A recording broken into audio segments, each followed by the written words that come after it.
ladies, welcome. So my name is Kelsey Bixler. I'm the Director of Growth Marketing at Touchplan.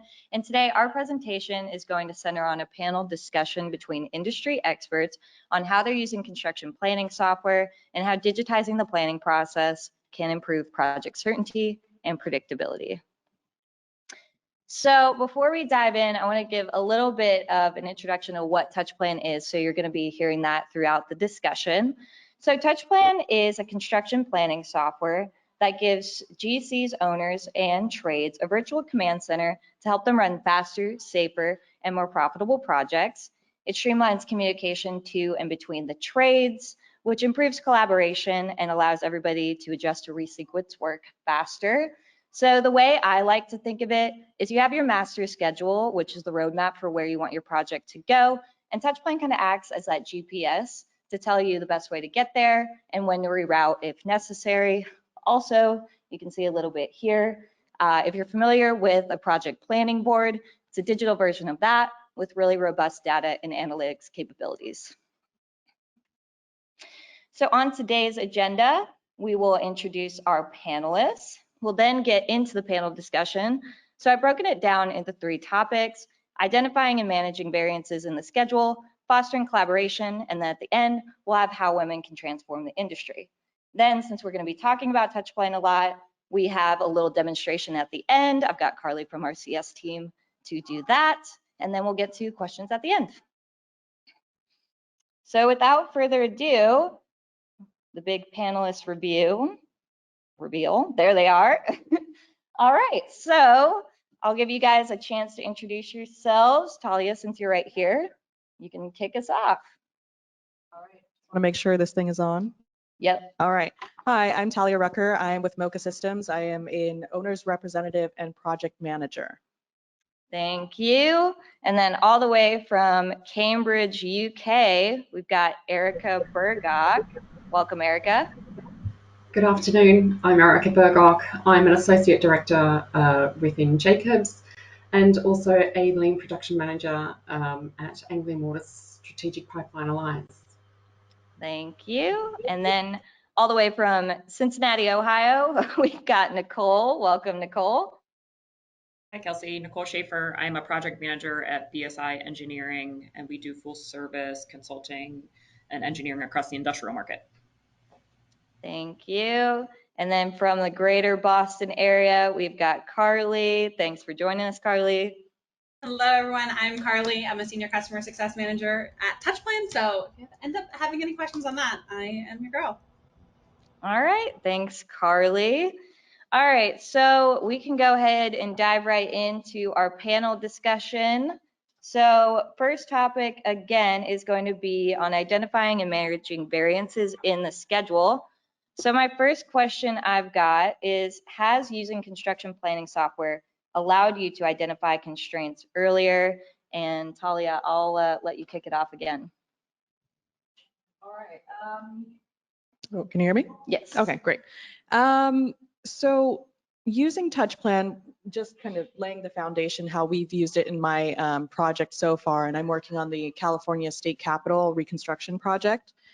We do have our master schedule, which is kept by the construction managers. But we use Touchplan to keep track of more day-to-day activities that are happening on site, mainly to do with MEP issues. During the pandemic, of course, there was a lot of problems with the production chain and lead times. So we were getting back, 18-month lead times and having to track that using the constraint schedule or the constraint activities within the overall schedule.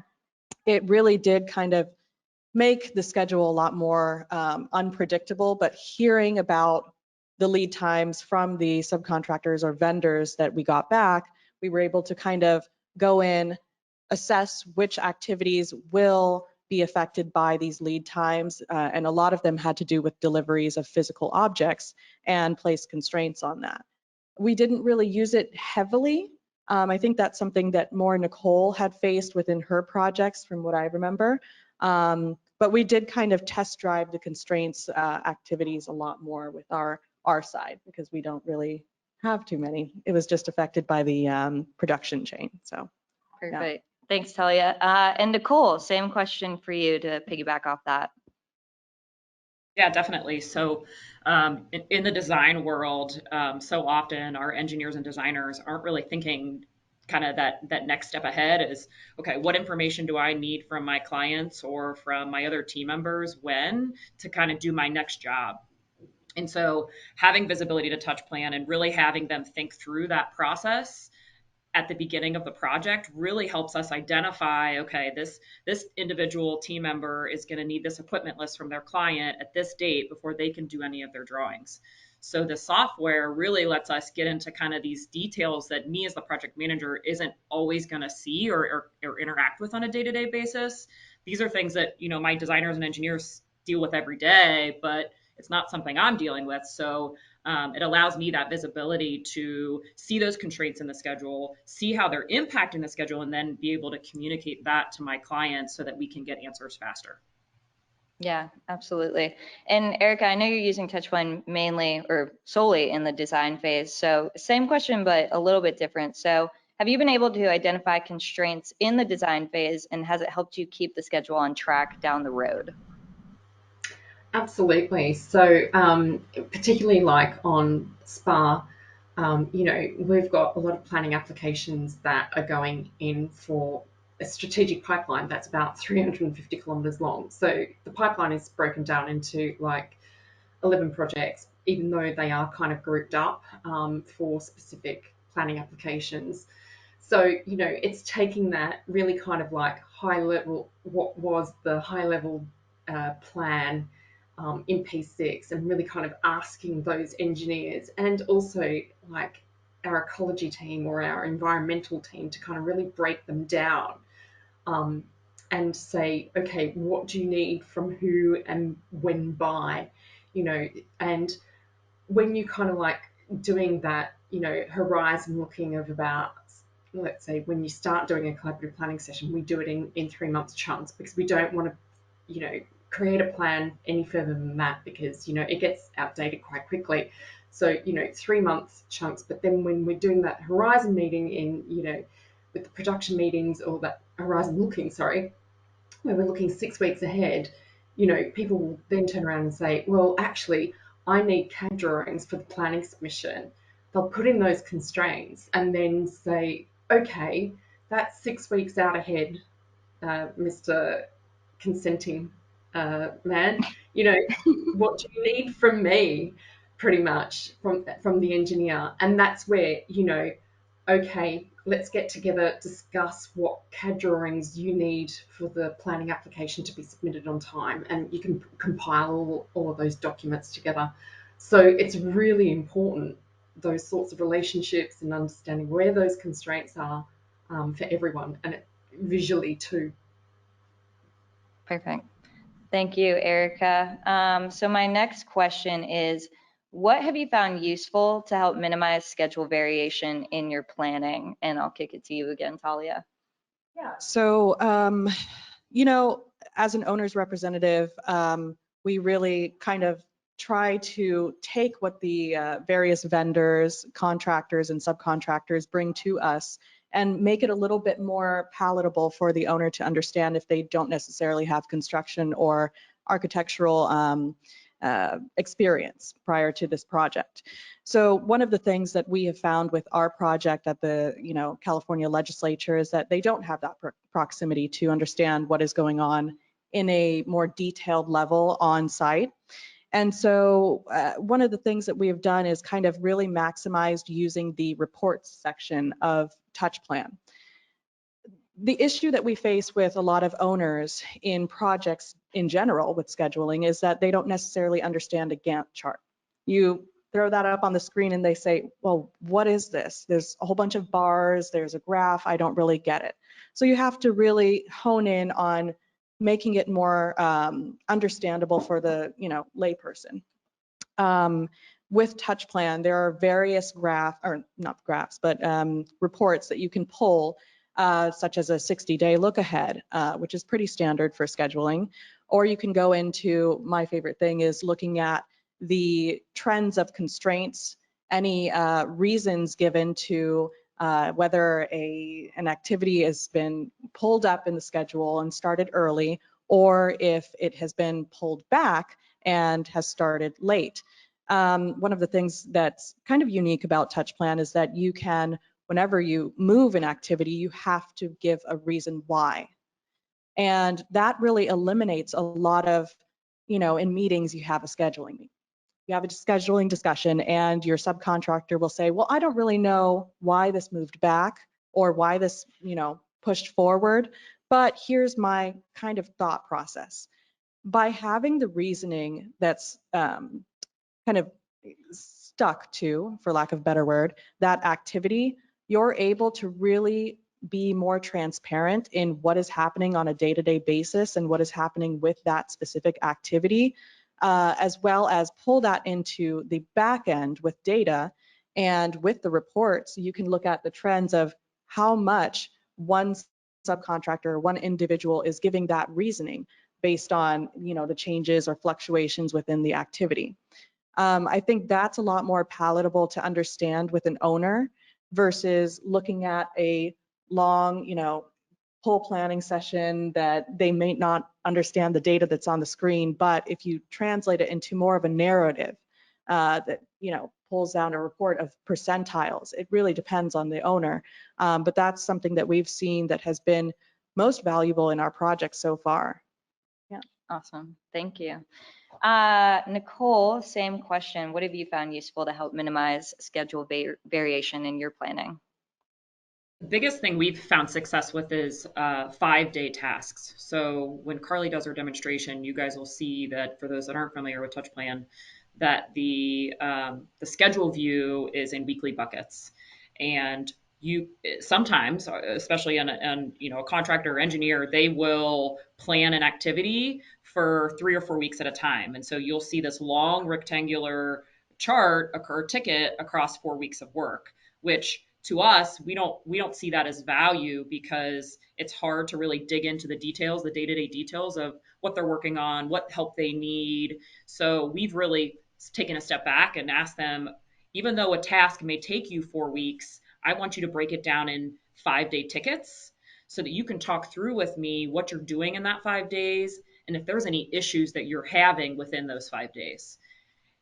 They get frustrated at times because they're like, well, it's the same activity. Why do I have to break it up? But it really helps me drill down and ask the right questions to make sure that they are staying on track and they're not just waiting until the last week to cram everything to completion. Awesome. Thanks, Nicole. And then Erica, same thing. What has helped you minimize schedule variation, but obviously in the design phase? I pretty much echo Nicole's sentiments there, because particularly engineers, they can design away and, they can keep on designing something that they want to see as perfect. It's a Rolls Royce or a Bentley, not a Ford Escort or something like that, right? But they also forget all the other checks and balances as well. And that kind of goes into let's say, producing a set of drawings. Who's reviewing it? When are they going to be reviewing it? When are they going to be receiving it as well? But I think along with that as well, it's also knowing and understanding where you are in your project life cycle, and using that PPC effectively enough as well on a weekly basis. So that, for me, I always kick off with this at the start of my production meeting as to, okay, let's have a look to see how we did last week, okay? And let's have a look at the variance reasons as well. Have we seen an increase or a decrease in those as well? And also, what overdue tickets do you have? That's another big one too. Absolutely. Absolutely. Thank you, Erica. Moving right along here. So I'm kind of liking this order that I've got going on here. So Talia, how does using construction planning software allow you to better forecast completion dates? Going back to what I had said before about using Touchplan and that really boosting the transparency and I guess trust within the team, the overall team of that project is we have this feature and when you create, your baseline or any activities within the schedule itself, you have the option of pinning down your activity. By doing that, it locks in the duration, the time frame, and the actual, all of the different types of elements within that one activity.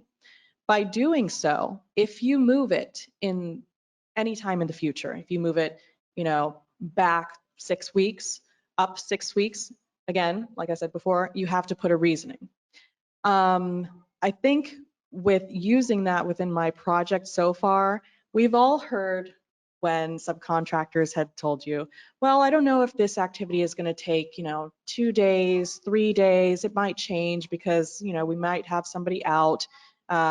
We might have something go wrong, and they have been very reluctant to give you a duration, which can drive the schedule and really push it back.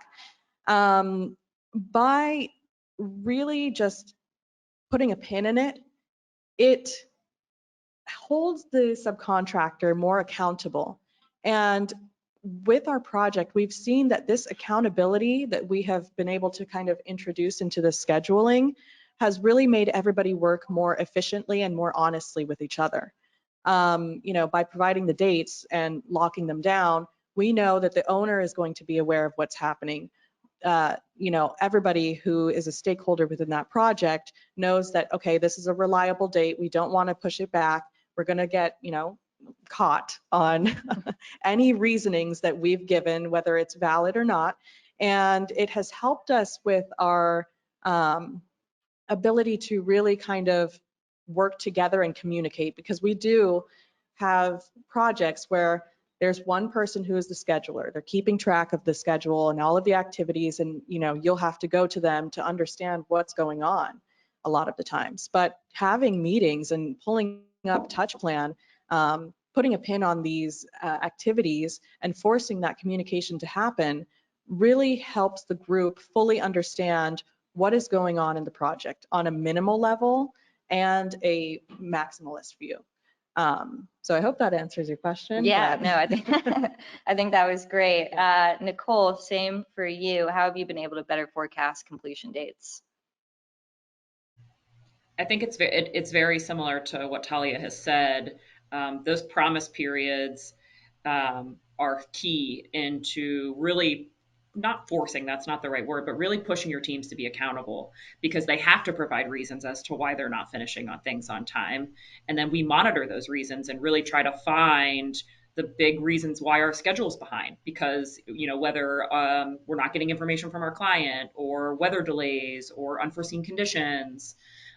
So to me, that's really been kind of the big driver for me, is making sure we're holding those promise periods, because you have to click it every week or every 2 weeks, whatever you end up having set up. So making sure you're having those promise periods. And then once that happens and you see other folks move tickets, then what I really like to do is zoom out and see the schedule as a whole. And you really can see whether your project is really going to hit those end dates that you have set. If you see pinch points in your schedule and you can see them at a high level view, better than I typically have in Microsoft project type schedules, I can zoom out. I can see kind of how the tasks are moving across disciplines towards one of our deliverables. And it really gives me visibility. Oh man, we're going to have a pinch point here in 2 weeks, and we need to start looking and talking about that and deep diving on just that portion of the schedule. So I would say it's a combination of the two, the promise periods and being able to pull back and have visibility to everything. Absolutely. And Erica, have you been able to better forecast completion dates even in the design phase?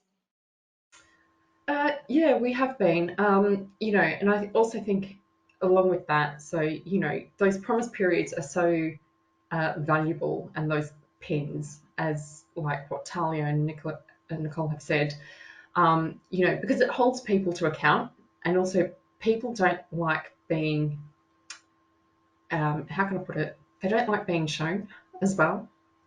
So, it forces, like, there's a behavior that kind of, it sets, straight away.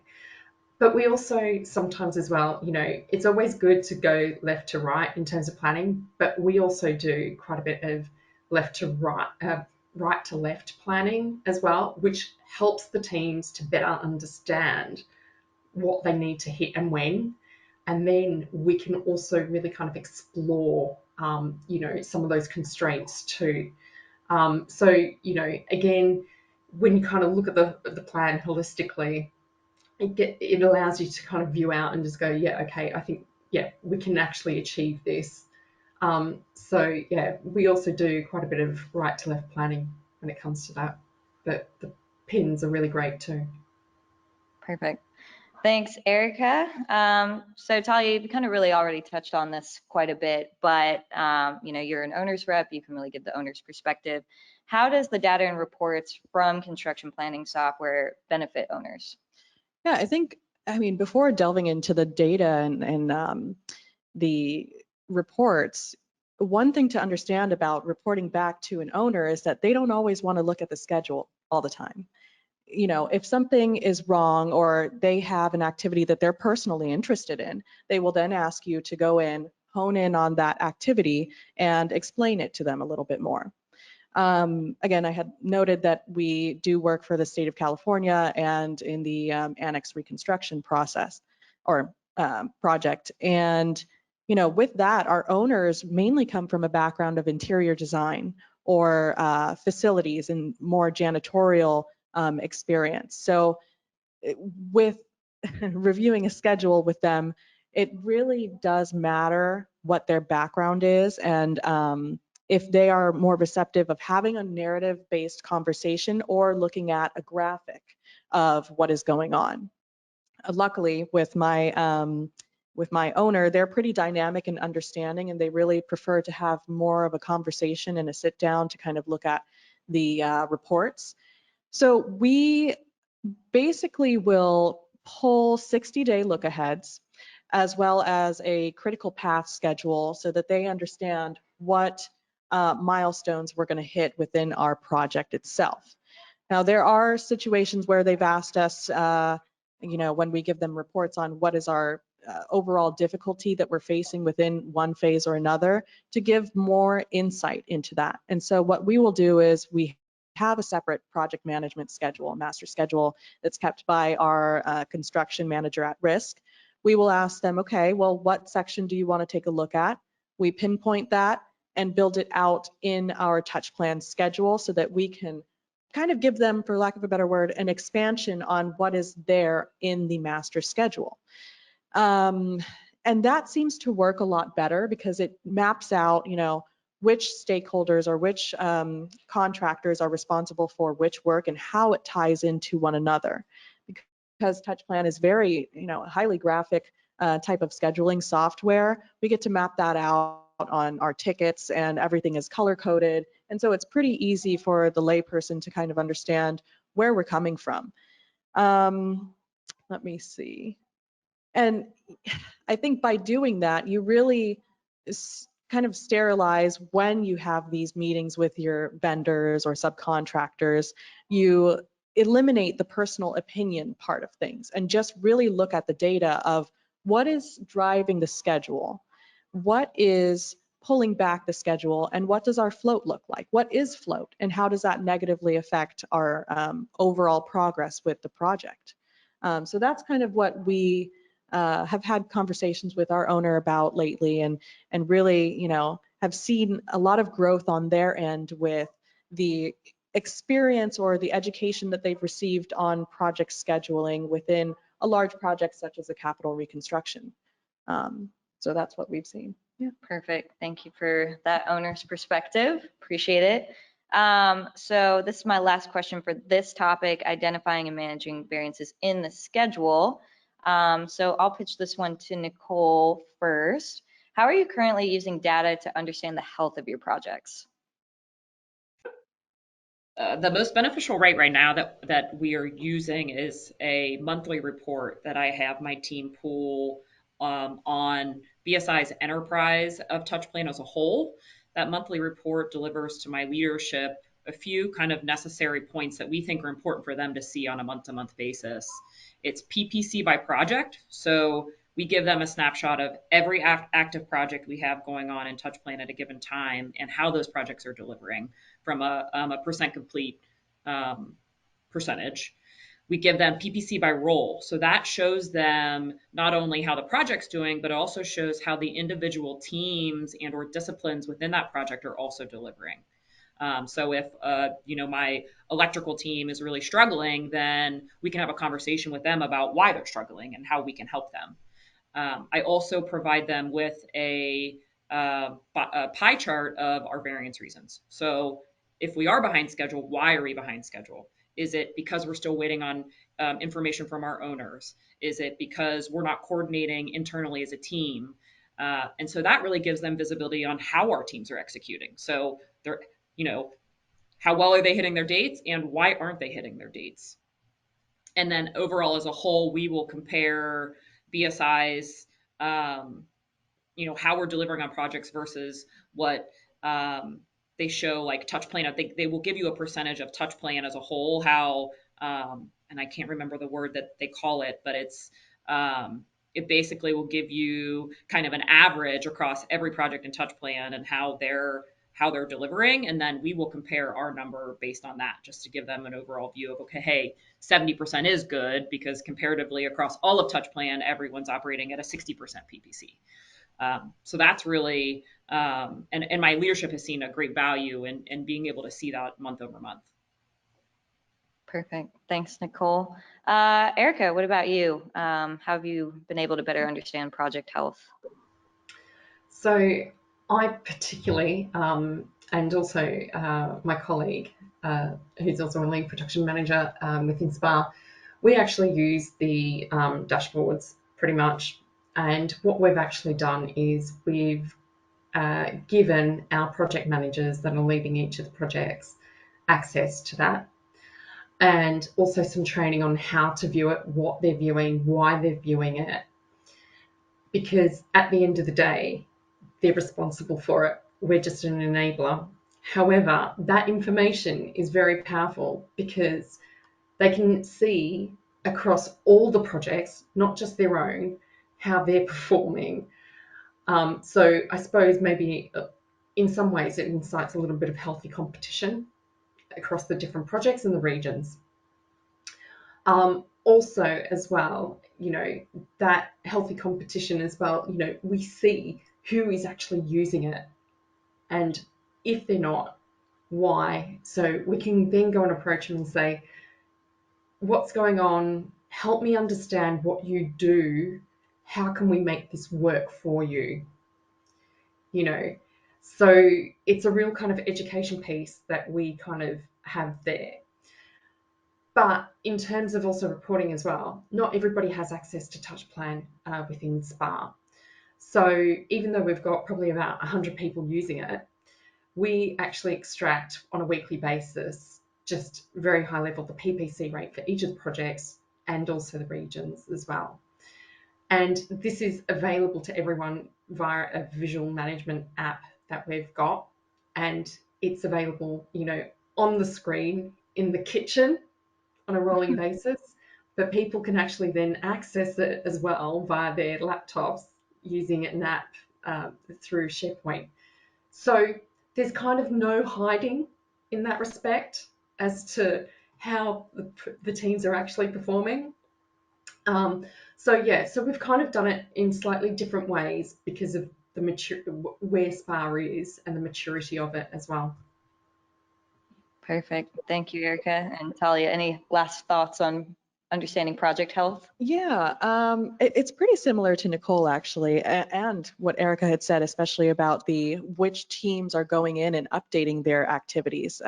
We tend to use it as more of a highly collaborative software, so we don't have one or two owners. We actually have a couple of superintendents who administrate the overall Touchplan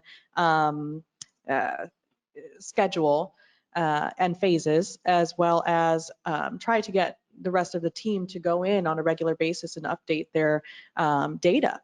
And so, coming from an owner's representative's perspective, we are mainly concerned with the variance reasons and the constraints that are included within the schedule. So we just want to know, are the reasons that have been included within each project something that can be fixed based on a conversation? Is it something that can't be fixed based on weather? And then knowing how to report that back to the owner and letting them know, hey, you know, we've got a problem on the mechanical side because they've had issues and difficulties with lead times on deliverables for their equipment they need to install. So that's kind of how we use the data to assess the health of our projects. We do polls on a monthly basis of what our health assessment looks like for the PPC, as well as, you know, pulling out the variance reasons and constraints for each and every subcontractor or vendor that's included within that respective project. So that's how we track and basically report back to our owner to let them know what's going on. Perfect. Thank y'all for that. Moving on to our next topic, which is on fostering collaboration. So my next question here. So what are some ways that you foster collaboration on your team? And I'll start with you, Nicole.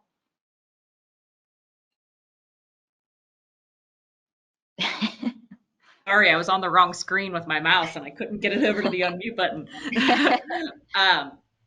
You know, collaboration has gotten more challenging these days with folks being remote. Ever since COVID, we have enabled more people to work remotely. We've got engineers sitting in Washington, sitting in Texas, sitting in Chicago and Iowa and Cincinnati. And so we've actually seen a decrease in collaboration because people are separated. But the biggest thing for us is what we call interactive planning sessions. So similar to a pool planning session, our office calls them virtual sticky notes. You know, we will pull our team together and sit down for an hour or two, sometimes more than that if it's depending on the size of the project. And I'll start asking questions. I may know those answers to those questions, but I start asking them questions on how they execute and really just get a discussion going across the team, which just kind of starts to unravel, okay, how are we going to do this? How are we going to execute this? What information do we need here? And it's really enables that those sessions really enable that collaboration across projects to make sure that we are all communicating as a team. Perfect. And Erica, what about you? How have you been able to foster collaboration? I think from the outset, you know, it's all about setting the expectations and the behaviors, you know, so that way it fosters that kind of like openness and transparency and, you know, accountability as well. Like we're saying, you're going to be responsible for this, you know, and you're the one that's spending clients' money, and it's actually quite sizable too, you know, but we all need to work together. I will say, like, echo Nicole's sentiments is in that, you know, hybrid working has made it a bit more difficult and a bit more challenging because for me, particularly as a facilitator, like we can't read the body language sometimes as easy, you know, and sometimes, yeah, you just can't get that. But I think the big thing for us, it's that openness and that transparency, you know, so setting those behaviors right from the outset. Absolutely. Any thoughts on collaboration? Yes, especially during the pandemic, we are, you know, undergoing soft demolition for our projects, and we've had to really, really work to get everybody communicated and on the same page, you know, as we're moving through this construction process and demolition process, abatement, all of that during the pandemic at a very highly publicly visible location, you know, and with the owner, you know, we have people that are stakeholders such as the Senate facilities, we have assembly facilities, and we have, you know, executive committee, which includes the governor and all of that. And then we have all of our trades. So between all of those parties, we really need to make sure that everybody is on the same page and utilizing the technology and equipment to the best of their ability. You know, when you're on site, it's difficult to bring a laptop on site. We know that it will get destroyed. But with Touchplan, we do have, you know, capability to download an app to both our phones and an iPad. And with that, you know, being on site during demolition or abatement, we've seen a lot of our teams say that it's been helpful to bring their iPad or their phone and just bring up the Touchplan app and say, hey, how many people are in, let's say, room 2400 today? They can bring that up on their iPad. They can bring it up on their iPhone, see what teams are in that room, what are they doing, and then answer that question if anybody is, any owner person is on site that day, and basically give them the correct information, because Touchplan is live. You don't have to go back and look at a monthly schedule, and it may be 25 days out since you got that update. Another thing that we do is, not just on-site stuff, but we will have a weekly touch base, or a weekly tag up really, of what does our schedule look like for X phase of this project right now. We have all of the stakeholders that are included within that, but because our owner is also broken up into Assembly and Senate, they like to have their stakeholders, each respective stakeholder, have a coordination meeting on top of that. So collaboration for us is a really big thing, because we have two people from legislative houses that need to speak with each other prior to reaching out to all of the other trades. So it's a little bit difficult in that way. I see some questions on people's faces, but it's a spider web of information. We have to understand that, the owner has their own communication process and their own vendors at times, and we need to understand how best they can key into collaboration with the rest of the group. And so I think those collaborative sessions and tag ups really have helped us so far, especially with the Touchplan software being live and the most up-to-date information. So Absolutely.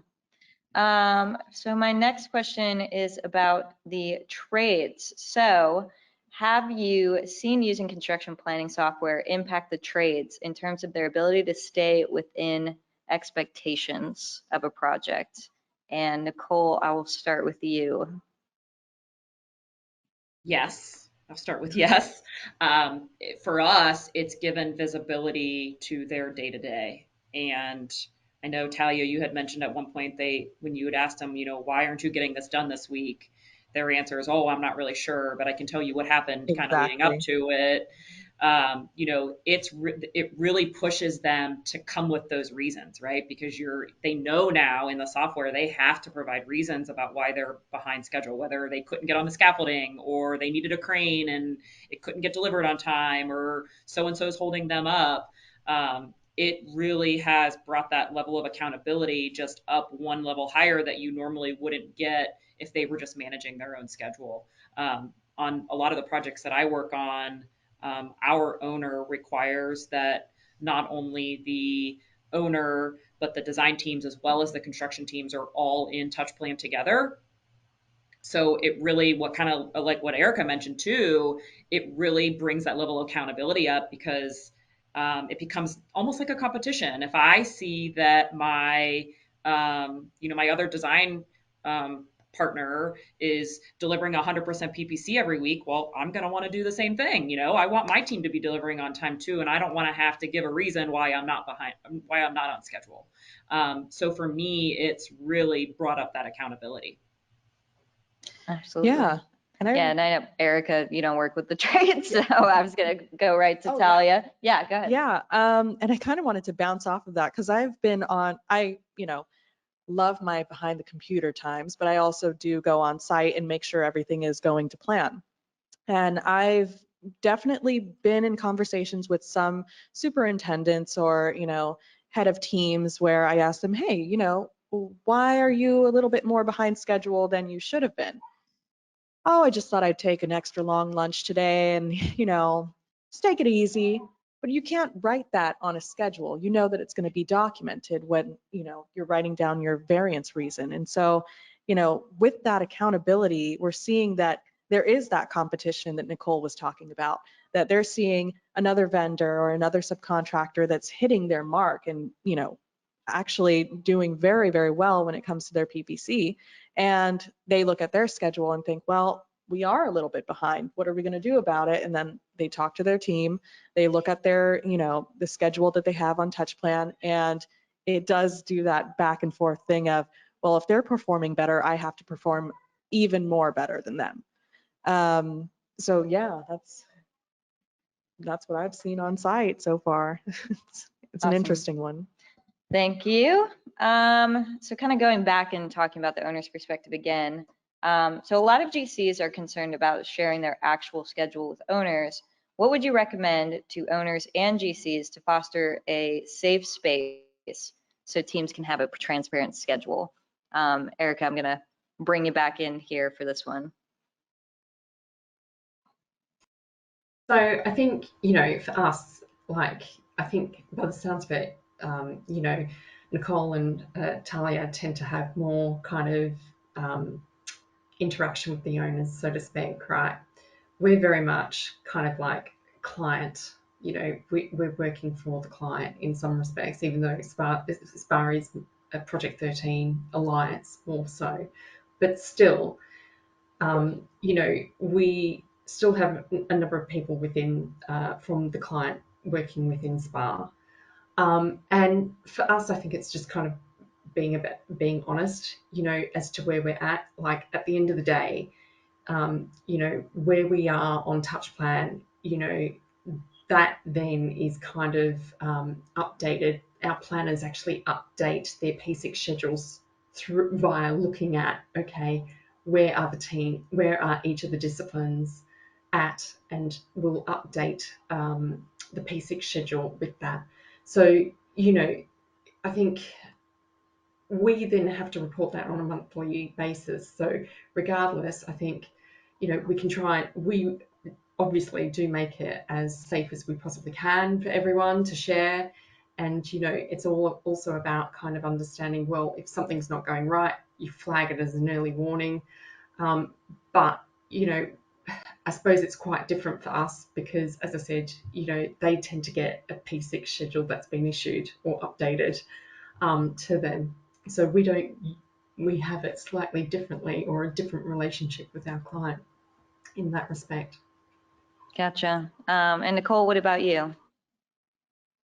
I think it comes back to the collaboration piece.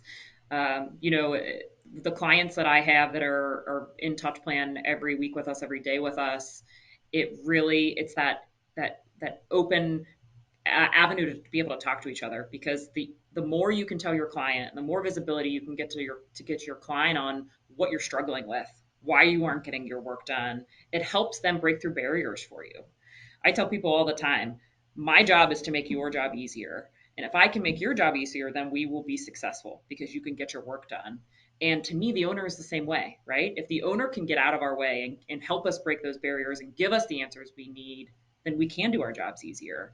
And so really getting people comfortable with that and making them feel safe that, yes, it's not the easiest time, to give your owner bad news, but if I can give you that bad news and I can tell you why and show you how it impacts my schedule, then it should help me break those barriers and get done on time. Definitely. Talia, any thoughts from the Yeah. owner's perspective? And exactly what Nicole had said, and I'm not going to really offer anything new, but it really is important to have that time set aside to be able to meet and collaborate and discuss about the schedule, look at it together physically, and on an owner's perspective, be able to set aside time for any questions or further explanation to be provided to the owner or owner's representative so that they understand what's going on site. I mean, like I had said before, they may not know the nitty gritty of what is supposed to happen, what is not supposed to happen. And so taking that time and being a little bit, patient with explaining what's going on site to an owner really does make a world of a difference with the overall, attitude and relationships of the owner, the GCs, and a lot of the trades, but with the progression of the project and health of the project. It makes a big, big difference. Awesome. Thank you. And just for time's sake, I'm going to wrap up this topic with the last question. So you all have worked on a variety of projects, and I was wondering, what has been a common failures that you've seen teams face in the planning process? And I'll pull Nicole back in to start this one. I would say the biggest failure in our office and in the projects I'm working with other clients is teaching people the benefit to look ahead planning. A lot of people from a day-to-day basis don't understand why they need to look 6 weeks ahead. Why do I need to look that far ahead? I need to focus on what I'm doing this week. And so for me or for them, it's teaching them, okay, if we can look this far ahead and you can plan your work, then we should become more efficient.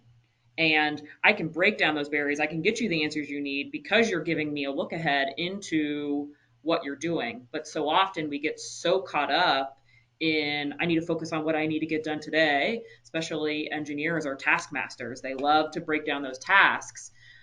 That's to me been our biggest challenge, is really getting them to educating them the importance of it and seeing the value and why we need to look ahead. So that's a failure for us right now, is really we haven't had the chance to do that education and do that training with them to really show them that value. Got it. Thanks, Nicole. Erica, have you seen any common planning failures in your experience? I think a lot of it, again, comes down to what Nicole said in terms of education. Even just recently, last week, it was, I had an engineer that decided, well, he's too busy to actually, do the programming or to do the scheduling to then, because he's got all of these deliverables. So he prioritized those deliverables compared to actually, no, we actually need this schedule because we actually have to submit it, and we need it like so far in advance. And, we need it to get approved, we need it to get funding, we need it for, a myriad of things.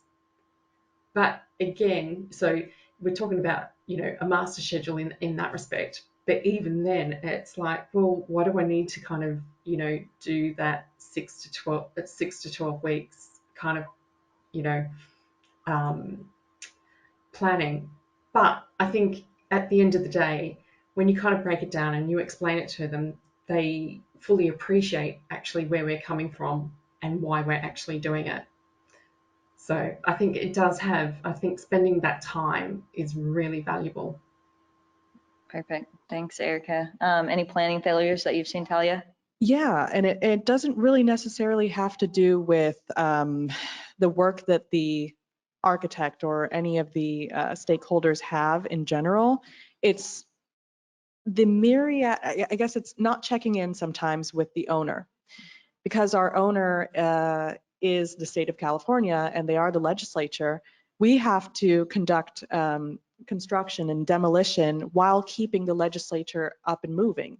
They are a functioning body of government for our state, and they have to meet for certain decision-making processes and hearings, etc. And so I think one of the downfalls has been not checking in with the legislative calendar.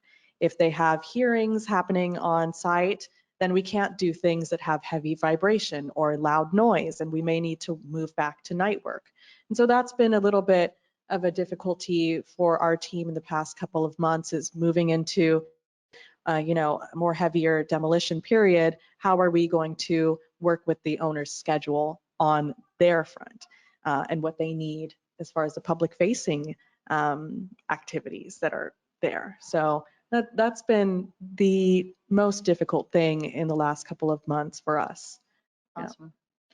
Thank you. So our last topic, I really just kind of wanted to get y'all's industry perspective and just experience in this industry as women. So I've got a couple questions for that.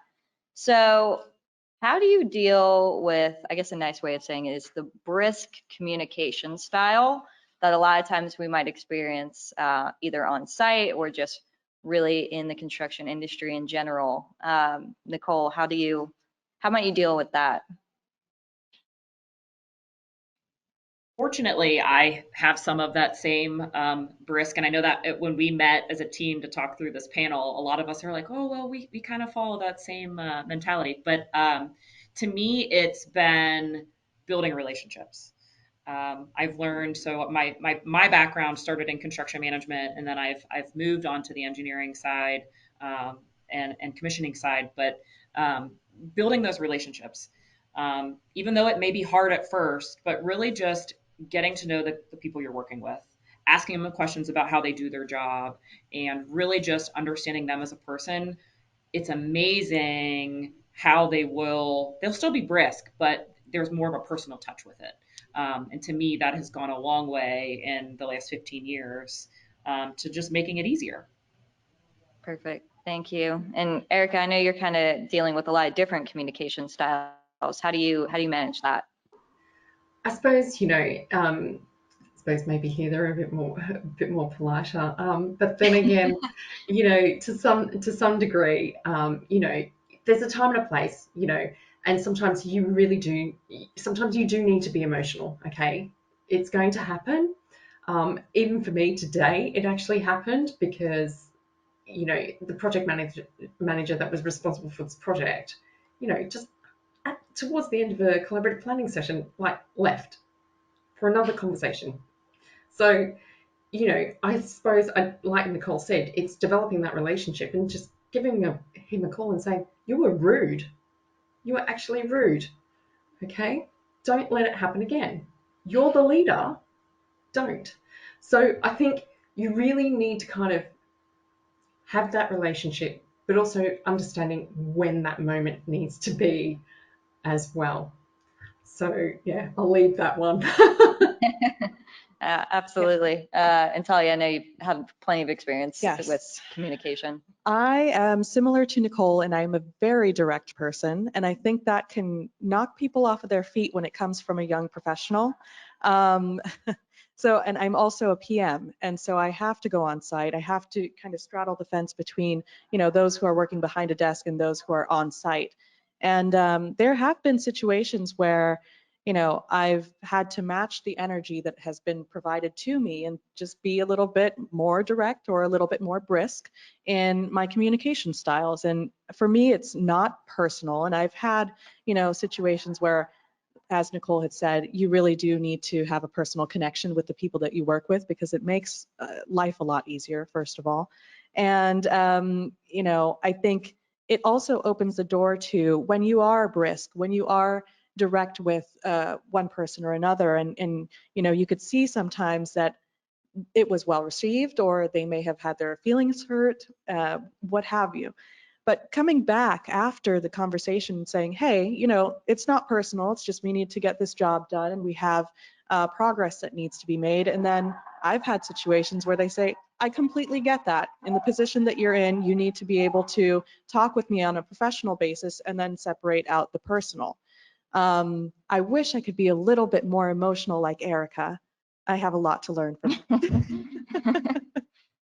her. But yeah, I think, the brisk personality type is something that you do get used to after a while within this industry, and it's not personal a lot of the times. But I think having that personal relationship with the people that you work with and being able to talk with them about how you communicate going forward is very important as well. Perfect. Thank you. And I know we're running out of time, but I do like to end every panel discussion with this. What is the best career advice you've ever received? Nicole, what about you? Mine's simple, and it's a quote, and I've lived by it every day for the last 15 years. Strive not to be a success, but rather to be of value. I love it. Straight into the point. Perfect. Erica, what about you? Well, I suppose after that last comment, it'd be no surprise to you, and it was to say, get emotional. Don't be a yes person all the time, because a yes person will also just break you. I love it. I love it. What about you, Talia? I think for me, it was more be patient. You can learn from a lot of people that you wouldn't think that you can learn from. You just have to talk to them, So it's fairly simple. I'm receiving a lot of advice right now in my early days of the career. So Love it. Love it. All right. Well, thank you. And thank y'all. So this ends the panel discussion portion of our presentation. I'm going to invite Carly back on. Again, we talked about Touchplan a lot throughout the discussion. So I think a really high level just run through of Touchplan so you can see a little bit more of what we're talking about here will round us out. So Carly, I'll toss it over to you. Awesome, awesome. So let me share my screen, and please tell me if you can see it.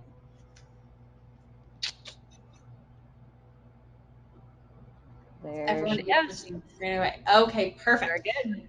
Alrighty. So hello everyone. I know I introduced myself earlier, but I'm a senior customer success manager here at Touchplan, which means my job is teaching people how to use Touchplan. So I'm going to sort of give you a brief overview of everything. I'm going to try and tie it into a lot of the points that we discussed earlier today.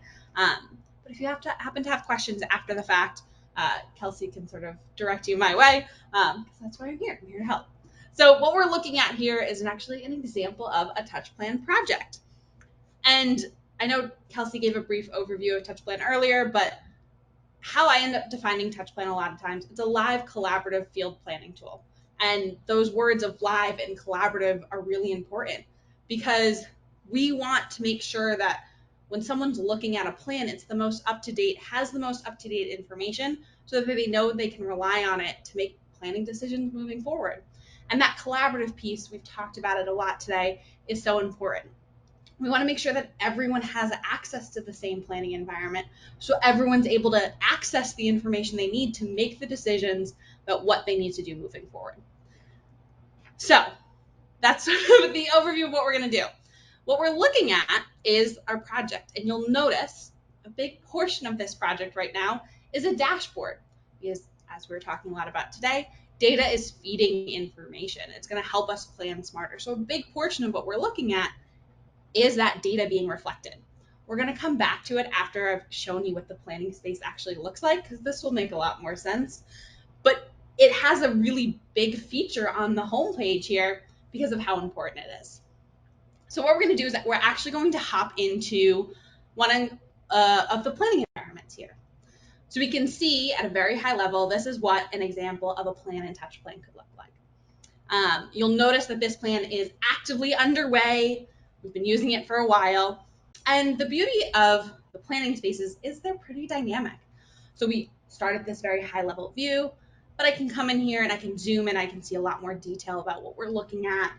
Maybe just I want to focus on just floor 26 right now. So I can zoom into that area.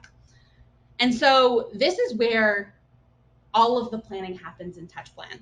From look ahead plannings, weekly work plannings, you need to talk about what's going on in a daily huddle. All of those planning sessions, all of those different meetings that have different purposes can happen from the same planning space.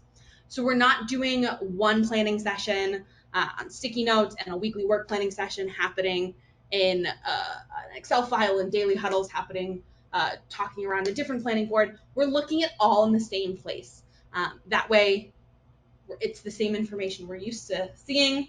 As we make updates when we're talking about that look ahead schedule, well, we're looking at those same updates when we're talking about it in a weekly meeting, or those same updates we're seeing when we're having those discussions in daily huddles.